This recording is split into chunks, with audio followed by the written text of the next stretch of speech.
സൂത്രത്തിന്റെ രക്തം എപ്പിസോഡിലേക്ക് എല്ലാവർക്കും സ്വാഗതം. വിക്രം ജയിലിലായതോടെ ആ ദുഃഖം താങ്ങാനാവാതെ ഗർഭിണിയായ വേദ നാടുവിടുന്നു. വേദ എത്തുന്നത് ആന്ധ്രാപ്രദേശിൽ. വേദ വാശിയോടെ പഠിച്ച് ഒരു IAS ഓഫീസർ ആവുന്നു. അതിനിടയിൽ വേദ ഒരു പെൺകുഞ്ഞിന് ജന്മം നൽകുന്നു. ആ കുഞ്ഞ് വലുതായി സ്കൂളിൽ പഠിക്കുന്ന പ്രായം എത്തിയിരിക്കുന്നു. മോളുടെ പേര് സുഡർ.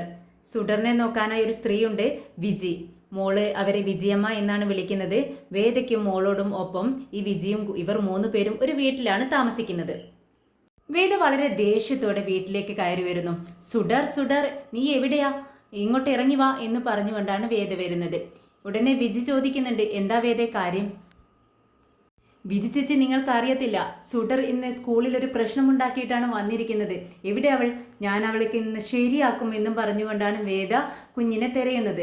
ഉടനെ വിജി പറയുന്നുണ്ട്, വേദേ നീ എവിടെ നിൽക്ക്, നീ എന്തറിഞ്ഞിട്ടാ കുഞ്ഞിനോട് ഇങ്ങനെ ദേഷ്യപ്പെടുന്നത്? സ്കൂളിൽ ഇന്ന് അവളുടെ ഫ്രണ്ട്സ് അവളെ അച്ഛനില്ലാത്തവൾ എന്ന് പറഞ്ഞ് കളിയാക്കി. അതിനാ മോൾ അവരോട് ദേഷ്യപ്പെട്ടത്, അവളെ ഉപദ്രവിച്ചത്. മോളുടെ അച്ഛൻ എവിടെയെന്ന് അവൾ എന്നോട് ചോദിച്ചു. എനിക്കതിനുത്തരമുണ്ടായിരുന്നില്ല. അതിനുത്തരം പറയേണ്ടത് നീയാണ്. വേദേ, നമ്മൾ ഓരോ തെറ്റുകൾ ചെയ്യും, അതിനുള്ള ശിക്ഷ അനുഭവിക്കുന്നത് നമ്മുടെ മക്കളാണ്. അവളുടെ അച്ഛൻ എവിടെ എന്നുള്ള ചോദ്യത്തിന് ഉത്തരം പറയേണ്ടത് നീയാണ്.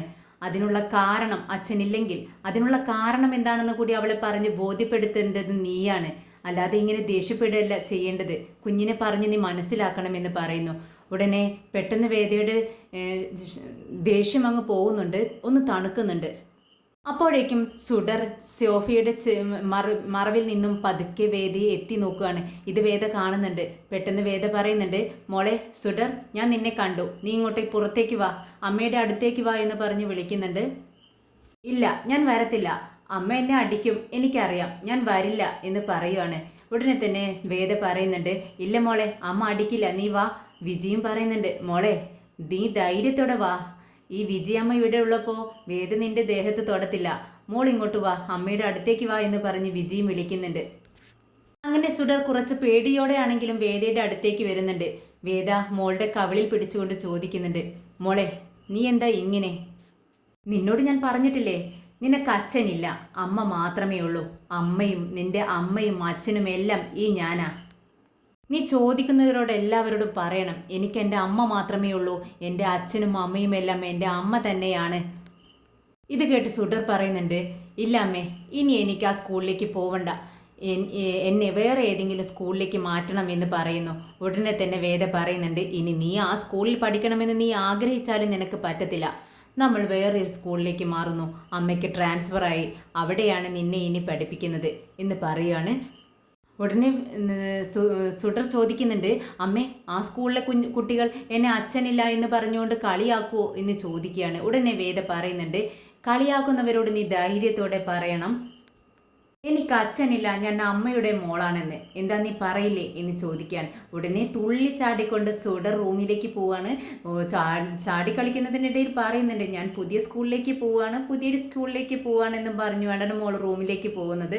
ഉടനെ വിജയ് അത്ഭുതത്തോടെ വേദയോട് ചോദിക്കുന്നുണ്ട്, വേദേ നീ പറഞ്ഞത് സത്യമാണോ, നിനക്ക് ട്രാൻസ്ഫർ ആയോ, എങ്ങോട്ടാ എന്ന് ചോദിക്കുക. ഉടനെ വേദ പറയുന്നുണ്ട്, അതെ, ഗവൺമെൻറ് ഉത്തരവല്ലേ, പാലിക്കാതിരിക്കാൻ പറ്റത്തില്ലല്ലോ, എനിക്ക് കേരളത്തിലേക്ക് ട്രാൻസ്ഫറായി.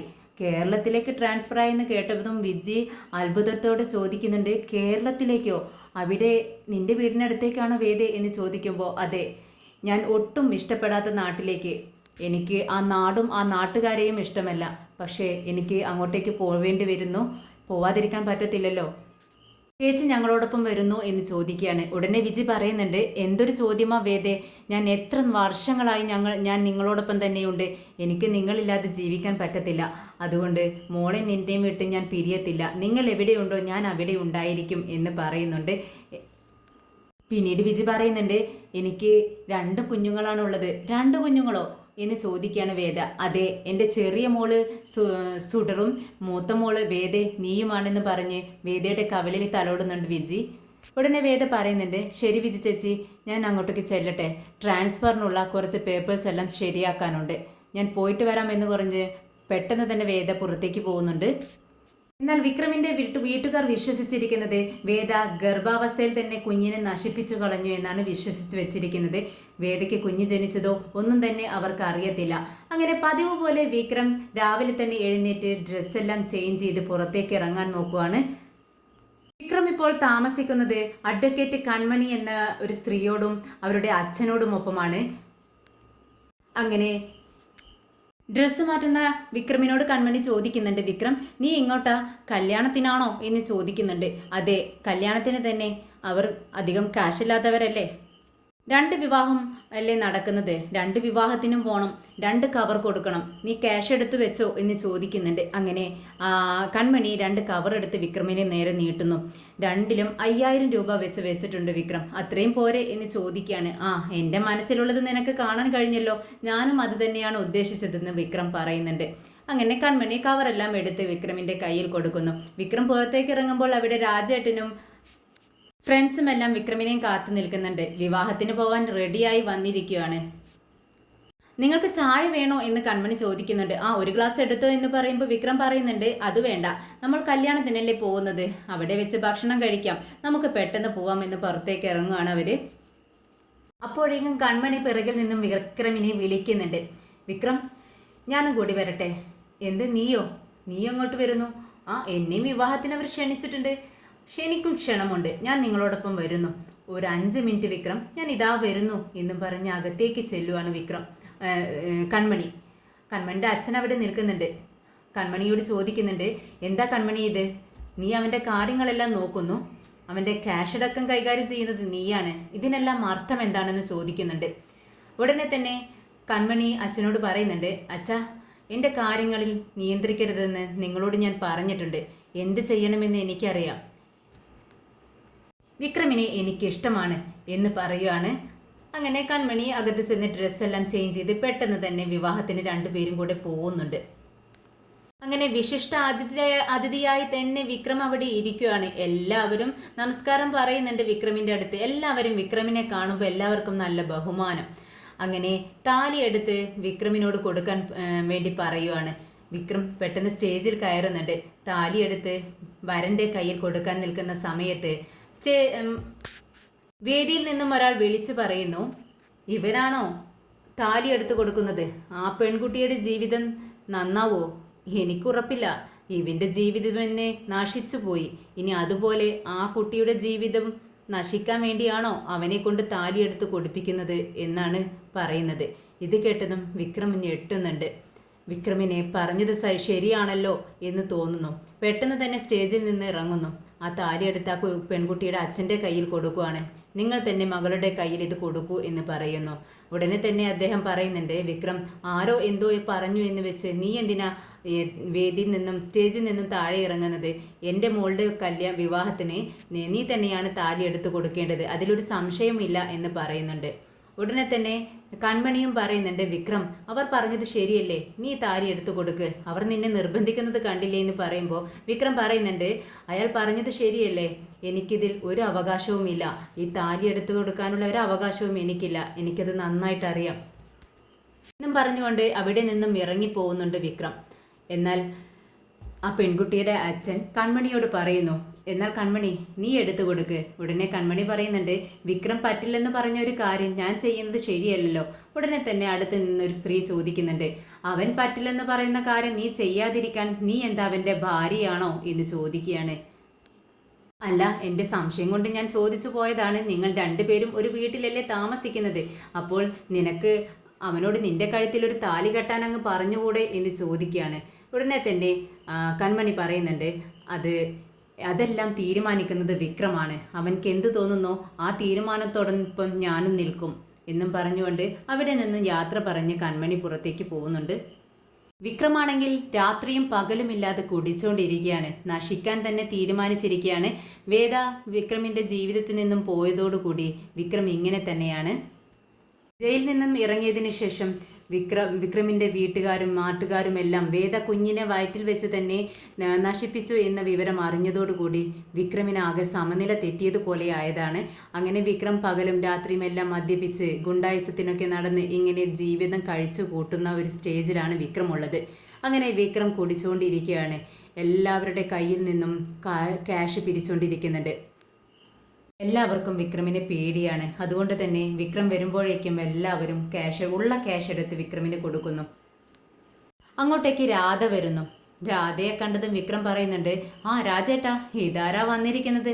നമ്മുടെ കൗൺസിലറോ? ഉടനെ തന്നെ രാധ പറയുന്നുണ്ട്, അതേടാ, ഞാൻ കൗൺസിലർ തന്നെയാ. ഇവിടുത്തെ നാട്ടുകാരെന്നെ വോട്ട് ചെയ്ത് വിജയിപ്പിച്ചതാ. പിന്നെ നീ എന്താ ഇവിടെയുള്ളവരെല്ലാം നശിപ്പിക്കാൻ വേണ്ടി തീരുമാനിച്ചോ? എന്തിനാ ഇവരുടെ കയ്യിൽ നിന്നും ഇങ്ങനെ ക്യാഷ് പിരിക്കുന്നത്? ഇവരെല്ലാം എത്ര കഷ്ടപ്പാടോടുകൂടിയാണ് ജീവിക്കുന്നതെന്ന് നിനക്കറിയാമോ? നീ എന്താടാ ഇങ്ങനെ ആയതെന്ന് ചോദിക്കുന്നുണ്ട്. ഉടനെ വിക്രം പറയുന്നുണ്ട്, രാധാ മാഡം നിന്ന് സംസാരിക്കണ്ട, എടാ ഒരു ചെയർ എടുത്ത് കൊടുക്കടാ എന്ന് പറയുവാണ്. ഉടനെ തന്നെ അനിയൻകുട്ടൻ പറയുന്നുണ്ട്, ചെയറില്ല വിക്രമേട്ട, ഒരു കല്ലുരുട്ടിക്കൊണ്ട് വന്നാൽ മതിയോ ഇരിക്കാനെന്ന് ചോദിക്കുകയാണ്. ഇത് കേട്ടതും രാധയ്ക്ക് തന്നെ കളിയാക്കുകയാണെന്ന് മനസ്സിലാവുന്നു. എന്താടാ നീ എന്നെ കളിയാക്കുകയാണോ എന്ന് ചോദിക്കുന്നുണ്ട് രാധ. ഞാൻ പോലീസ് കംപ്ലൈൻറ്റ് ചെയ്യുമെന്ന് രാധ പറയുന്നു. ഉടനെ വിക്രം പറയുന്നുണ്ട്, ഓ നിന്റെ അധികാരം വെച്ച് നിനക്കതിനൊക്കെ കഴിയുമല്ലോ, എങ്കിൽ കാണട്ടെ നിനക്ക് എന്ത് ചെയ്യാൻ പറ്റുമെന്ന് വിക്രം പറയുന്നു. ഉടനെ തന്നെ രാധ അവിടെ കൂടി നിന്നവരോട് പറയുന്നുണ്ട്, നിങ്ങൾ എന്തിനാണ് ഇവനിങ്ങനെ ക്യാഷ് കൊടുക്കുന്നത്? എന്തിനാ നിങ്ങൾ ഇവനിങ്ങനെ പേടിക്കുന്നത്? ഞാൻ നിങ്ങളോടൊപ്പമുണ്ട്. നിങ്ങൾ എല്ലാവരും എന്നോടൊപ്പം സ്റ്റേഷനിലേക്ക് വരണം, എന്നിട്ട് അവിടെ കംപ്ലൈൻറ്റ് കൊടുക്കണം എന്ന് പറയുവാണ്. നിങ്ങൾ ഒന്നുകൊണ്ടും പേടിക്കേണ്ട, ഞാൻ നിങ്ങളെ സഹായിക്കാമെന്ന് അവർക്ക് ഉറപ്പ് കൊടുക്കുന്നു. എന്നാൽ ആരും തന്നെ അതിന് തയ്യാറാവുന്നില്ല. നിങ്ങൾ എന്തിനങ്ങനെ ചെയ്യണം? വിക്രം അല്ലെങ്കിൽ മറ്റൊരാൾ, എല്ലാവരും ഇത് തന്നെയാണ് ചെയ്യുന്നത്. ഞങ്ങൾക്ക് അങ്ങനെ ചെയ്യാൻ ഒരു താല്പര്യവുമില്ല എന്ന് അവർ തുറന്നു പറയുന്നു. ഉടനെ വിക്രം രാധയെ കളിയാക്കി ചിരിക്കുന്നുണ്ട്. ഞാൻ നിന്നെ എടുത്തോളാം എന്നും പറഞ്ഞ് വിക്രമിനെ വെല്ലുവിളിച്ചുകൊണ്ട് രാധ അവിടെ നിന്നും പോകുന്നുണ്ട്. ശങ്കരനാരായണൻ ഒരു കോള് വരുന്നു. ശങ്കരനാരായണൻ പെട്ടെന്ന് മാറി നിന്ന് സംസാരിക്കുന്നു. തിരിച്ചു വരുന്ന സമയത്ത് മുഖം അല്പം മാറിയിരിക്കുന്നു. അമ്മ ചോദിക്കുന്നുണ്ട്, എന്താ ശങ്കര, നിന്റെ മുഖം അല്പം മാറിയിരിക്കുന്നല്ലോ, ഇത്ര നേരം ഉള്ളതുപോലെ അല്ലല്ലോ, എന്തോ ഒരു വിഷമം പോലെ, ആരാ വിളിച്ചതെന്ന് ചോദിക്കുന്നുണ്ട്. അത് വേറെ ആരുമല്ല, വേദയാണ്. വേദ ഇങ്ങോട്ടേക്ക് വരുന്നു എന്ന് വിളിച്ചു പറഞ്ഞു എന്ന് പറയുമ്പോൾ മുത്തശ്ശിക്ക് ഒരുപാട് സന്തോഷമാവാണ്. നമ്മുടെ വേദമോൾ ഇങ്ങോട്ടേക്ക് വരുന്നോ? ഇത് കേട്ടതും ശ്രീക്കും ഒക്കെ ഒരുപാട് സന്തോഷമാവുന്നുണ്ട്. എന്നാൽ ശങ്കരനാരായണൻ പറയുന്നുണ്ട്, ഇങ്ങോട്ട് വരുന്നു എന്ന് വിചാരിച്ച് നിങ്ങൾ ആരും സന്തോഷിക്കേണ്ട. അവൾ വരുന്നത് ഇവിടുത്തെ കളക്ടറായിട്ടാണ്. ഗവൺമെൻറ് ജോലിയല്ലേ അവൾക്കുള്ളത്. പക്ഷെ അവൾ ഇങ്ങോട്ട് വരില്ല എന്ന് പറയുന്നു. ഉടനെ മുത്തശ്ശി ചോദിക്കുന്നുണ്ട്, എന്താ ശങ്കര നീ പറയുന്നത്? അവൾ ഇങ്ങോട്ട് വരുന്നു എന്ന് പറഞ്ഞാലും വേറെ എവിടെ താമസിക്കാനാ? അവൾ താമസിക്കുന്നത് ഇവിടെ തന്നെ ആയിരിക്കില്ലേ എന്ന് ചോദിക്കുകയാണ്. ഉടനെ തന്നെ ശങ്കരനാരായണൻ പറയുന്നുണ്ട്, അത് അവൾ പ്രത്യേകം പറഞ്ഞു, അത് പറയാൻ വേണ്ടിയാണ് അവൾ വിളിച്ചത്. അവൾ ഇങ്ങോട്ട് വന്നാലും നമ്മളും അവളും തമ്മിൽ ഒരു ബന്ധവുമില്ലാത്തതുപോലെ വേണം നമ്മൾ പെരുമാറാൻ. അവൾ ഇങ്ങോട്ട് വരത്തുമില്ല. അവൾ ഒരു ഡിസ്ട്രിക്ട് കളക്ടറായിട്ടല്ലേ വരുന്നത്. അതുകൊണ്ട് തന്നെ അവൾക്ക് താമസിക്കാനുള്ള സൗകര്യവും ജോലിക്കാരും എല്ലാം തന്നെ അവിടെ ഉണ്ടാവും. അതുകൊണ്ട് അവൾക്ക് ഇങ്ങോട്ട് വരാൻ പറ്റത്തില്ല. പിന്നെ ഒരുപാട് ജോലി തിരക്കുകളും ഉണ്ടാവും. അതുകൊണ്ട് നമ്മൾ അവളെ ശല്യം ചെയ്യാൻ പാടില്ല. അവൾ പറയുന്നത് പോലെ തന്നെ നമുക്ക് അനുസരിക്കാം. ഇത് കേട്ടതും നമ്മുടെ മുത്തശ്ശി പൊട്ടിക്കരയുന്നുണ്ട്. എന്താ ശങ്കര നീ പറയുന്നത്? എൻ്റെ പേരക്കുട്ടിയെ എനിക്കൊന്ന് കാണണ്ടേ? എനിക്ക് ഒരുപാട് ആഗ്രഹമുണ്ട്. ശ്രീയും പറയുന്നുണ്ട്, മോളെ നമുക്ക് കാണണ്ടേ എന്ന് ചോദിക്കുകയാണ്. പിന്നീട് നമ്മുടെ മുത്തശ്ശി പൊട്ടിക്കരഞ്ഞുകൊണ്ട് പറയുന്നുണ്ട്, നീ അവളോട് പറയണം, നമുക്ക് നമ്മുടെ കുഞ്ഞിനെ ഒന്ന് കാണിച്ചു തരാൻ. ഉടനെ ശങ്കരനാരായണൻ പറയുന്നുണ്ട്, അക്കാര്യം അവൾ പ്രത്യേകം പറഞ്ഞു, ആരും തന്നെ ഇവിടെ നിന്നും അങ്ങോട്ട് പോവരുത്. ഉടനെ മുത്തശ്ശി പറയുന്നുണ്ട്, അവളുടെ ഓഫീസിനടുത്ത് ഞാൻ ചെന്ന് നിൽക്കും, എന്നിട്ട് ഒന്ന് മോളെ കാണിച്ചു തരാൻ പറയും. എന്നെ കാണുന്ന സമയത്ത് അവൾ പുറത്തിറങ്ങി വന്ന് സംസാരിക്കാതിരിക്കാൻ പറ്റത്തില്ല. അവൾക്ക് എന്നെ കണ്ട് സംസാരിക്കുമെന്ന് പറയുന്നു. ഉടനെ ശങ്കരനാരായണൻ പറയുന്നുണ്ട്, അമ്മ എന്താണ് ഈ പറയുന്നത്? അവൾ എന്നോട് പറഞ്ഞത് എന്താണെന്ന് അറിയാവോ? അവളെ കാണാൻ വേണ്ടി ആരും തന്നെ അങ്ങോട്ട് ചെല്ലാൻ പാടില്ല എന്നുള്ളതാണ് പറഞ്ഞത്. അതുകൊണ്ട് തന്നെ ആരും അവളെ കാണാൻ അങ്ങോട്ട് പോവണ്ട. അവൾക്ക് എന്ന് നമ്മളെ കാണാൻ ഇഷ്ടപ്പെടുന്നോ താല്പര്യപ്പെടുന്നോ അന്ന് അവൾ നമ്മളെ വന്ന് സ്വയം കാണട്ടെ. അതുവരെ ഇവിടെ നിന്നും ആരും അങ്ങോട്ട് പോവരുത്, അവളെ ശല്യം ചെയ്യരുത് എന്ന് പറയുന്നുണ്ട്. ഉടനെ പിന്നീട് പറയുന്നുണ്ട്, അവൾ മറ്റൊരു കാര്യം കൂടി പറഞ്ഞു. വിക്രമിൻ്റെ വീട്ടുകാരോടും വിക്രമിനോടും നമ്മൾ പറഞ്ഞിരിക്കുന്നത് അവളുടെ കുഞ്ഞിനെ അവൾ നശിപ്പിച്ചു കളഞ്ഞു എന്നല്ലേ? ഇനിയും അത് തന്നെ പറയണമെന്നും അവൾക്ക് ഒരു കുഞ്ഞ് പിറന്ന കാര്യം സത്യം ആരും അറിയരുതെന്ന് അവൾ പ്രത്യേകം പറഞ്ഞിട്ടുണ്ടെന്ന് പറയുന്നു. ഇത് കേട്ടതും മുത്തശ്ശിക്ക് ഒരുപാട് സങ്കടമാവുന്നുണ്ട്. ദൈവമേ, ഞങ്ങൾ എന്ത് പാപം ചെയ്തിട്ടാണ് ഞങ്ങളെ ഇങ്ങനെ ശിക്ഷിക്കുന്നത്? എൻ്റെ പേരക്കുട്ടിയെ ഒന്ന് കാണാൻ പോലുമുള്ള ഭാഗ്യം എനിക്കില്ലല്ലോ എന്നും പറഞ്ഞുകൊണ്ടാണ് മുത്തശ്ശി സങ്കടപ്പെട്ട് കരയുന്നത്. വിക്രമിൻ്റെ അടുത്തു നിന്നും ദേഷ്യപ്പെട്ട് രാധ നേരെ ചെല്ലുന്നത് പോലീസ് സ്റ്റേഷനിലേക്കാണ്. അവിടെ എത്തിയതും ഇൻസ്പെക്ടറോട് പറയുന്നുണ്ട്, സാർ ഞാനൊരു കംപ്ലൈൻറ്റ് തരാൻ വേണ്ടി വന്നതാണ്, എന്താണ് കാര്യമെന്ന് ചോദിക്കുന്നുണ്ട്. അവിടെ ആ റൗഡി ഉണ്ടല്ലോ, ആ മാർക്കറ്റിൽ വെച്ച് എല്ലാവരുടെയും കയ്യിൽ നിന്നും മാമൂല് വാങ്ങിക്കൊണ്ടിരിക്കുകയാണ്. അതിന് കംപ്ലൈൻറ്റ് തരാൻ വേണ്ടിയാണ് ഞാൻ വന്നിരിക്കുന്നത്. വളരെ അനീതിയാണ് അവിടെ നടക്കുന്നതെന്ന് പറയുന്നു. ഉടനെ തന്നെ ഇൻസ്പെക്ടർ ചോദിക്കുന്നുണ്ട്, റൗഡിയോ? ഏത് റൗഡിയുടെ കാര്യമാണ് ഈ പറയുന്നത്? അത് അവിക്രമില്ലേ? അവനല്ലാതെ ഇവിടെ വേറെ ഏത് റൗഡിയാണ് ഇത്രയും വലിയ റൗഡി ഉള്ളത് എന്ന് ചോദിക്കുന്നുണ്ട്. ഉടനെ തന്നെ ഇൻസ്പെക്ടർ പറയുന്നുണ്ട്, മാമൂൽ വാങ്ങിക്കുന്നതെന്ന് നിനക്ക് ഉറപ്പൊന്നുണ്ടോ? അതിനുള്ള തെളിവുണ്ടോ എന്ന് ചോദിക്കുന്നു. സാർ, ഞാൻ എൻ്റെ കണ്ണുകൊണ്ട് കണ്ടതാണ് അവൻ എല്ലാവരുടെയും മാർക്കറ്റിൽ വെച്ച് എല്ലാ വ്യാപാരികളുടെയും കയ്യിൽ നിന്ന് ക്യാഷ് വാങ്ങിക്കുന്നത്.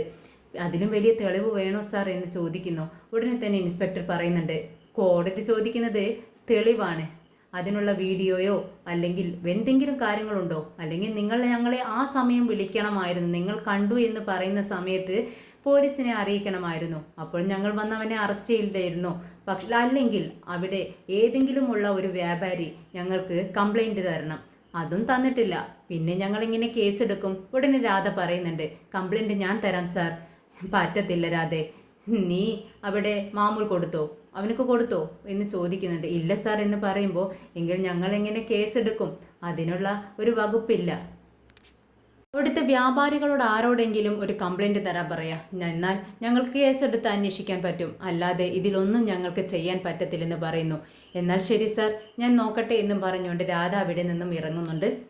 അങ്ങനെ വേദ നാട്ടിലേക്ക് ട്രാൻസ്ഫറായി വരാനുള്ള എല്ലാ ഒരുക്കങ്ങളും ചെയ്തു വെച്ചിരിക്കുന്നു.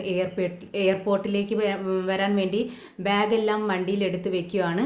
അങ്ങനെ വിജയോട് ചോദിക്കുന്നുണ്ട്, ചേച്ചി സാധനങ്ങളെല്ലാം കറക്റ്റായി വെച്ചില്ലേ എന്ന് ചോദിക്കുകയാണ്.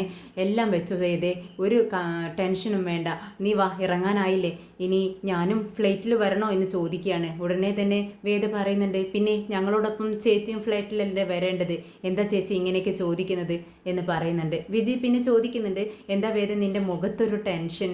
അത് ചേച്ചിക്കറിയില്ലേ, നമ്മൾ പോകുന്നത് എൻ്റെ നാട്ടിലേക്കാണ്, അത് തന്നെയാണ് എൻ്റെ ടെൻഷനും. അത് നിൻ്റെ നാട്ടിലാകുമ്പോൾ നിനക്ക് സന്തോഷമല്ലേ വേണ്ടതെന്ന് ചോദിക്കുന്നുണ്ട് വിജയ്. ഇല്ല, എനിക്ക് ആ നാട്ടിലേക്ക് പോകാൻ ഒട്ടും ഇഷ്ടമല്ല.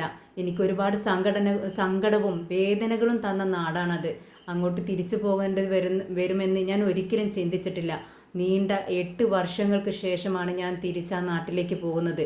ചേച്ചി ശ്രദ്ധിക്കണം. എൻ്റെ മകൾ അവിടെയുള്ളവരുമായി ഒരു ചങ്ങാത്തവും പാടില്ല, ഒരു ചങ്ങാത്തവും അവൾക്ക് ഉണ്ടാവാൻ പാടില്ല. ചേച്ചി അത് ശ്രദ്ധിക്കണം എന്ന് പറയുന്നു. ഉടനെ വിജി പറയുന്നുണ്ട്, എന്താ വേദ നീ പറയുന്നത്? കുഞ്ഞിനെ നമ്മൾ ആരുമായും ചങ്ങാത്തമില്ലാതെ എങ്ങനെ വളർത്തുമെന്ന് ചോദിക്കുന്നു. അതെല്ലാം ചേച്ചി ശ്രദ്ധിക്കണം, അതിനാണ് ചേച്ചിയെ ഞാൻ കൂടെ നിർത്തുന്നത് എന്ന് പറയുമ്പോൾ വിജി പറയുന്നുണ്ട്, ശരി, നീ ടെൻഷൻ അടിക്കണ്ട, ഞാൻ ശ്രമിക്കാം, നമുക്ക് പറ്റുന്നത് പോലെ എല്ലാം ചെയ്യാം, നീ വാ നമുക്ക് പോവാം എന്ന് പറഞ്ഞുകൊണ്ട് അവർ വീട്ടിൽ നിന്നും ഇറങ്ങുന്നുണ്ട്.